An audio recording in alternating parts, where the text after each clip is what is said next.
менің өмірлік бір қағидам, миссиям деуге болатын шығар.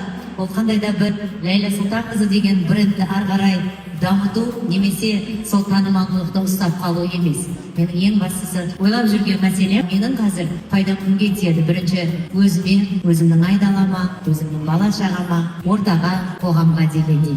Мен кейде қыз-келіншектермен осындай кездесу келгенде мен айтамын да, қыздар, мен өмірде менің бақыт формулам ол сіздіңкімен сәйкес келмеуі мүмкін. Ол да дұрыс. Сіздің бақытыңыз бен менің бақытым екі түрлі болуы мүмкін. Сіздің ортаңыз, сіздің болмысыңыз, сіздің әке-шешеңіздің сізге берген тәрбиесі ол менікіне, менікі сіздіңкіне ұқсамайды. Осы желіні жүргізу, аккаунтты жүргізу бәрі оп-оңай деп ойлайтын болса, мен сіздерге айтайын, ол өте қиын.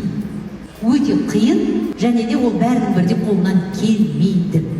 Неге мен эмбриология мен репродуктология туралы айттым жаңа? Біздің қорымызда қазір 60-тан аса отбасына біз тегін эко жасап жүрміз. Эко орталықтарда балалы бола алмай жүрген жас қыздарды, жас келіншектерді көрдім. Неге біз бір семьяға көмектесе алмаймыз? Көмектесейікші, менен не керектен? Сөйтіп бір семьяға тегін көмектестік, тағы бір семья жазды. Сөйтіп тоқтаусыз осы 3 жылдың ішінде ақша да табыла кетті. Мынау әйел бір семьяға көмектесейін деді. Мынау әйел бір семьяға көмектесейін. Сонымен өзі бүйтіп айналып кетті. Қазір мысалы 60-тан аса семьяға біз эко жасап жатырмыз. Менің бұл қоғамға қосып жатқан үлесім деп есептеймін.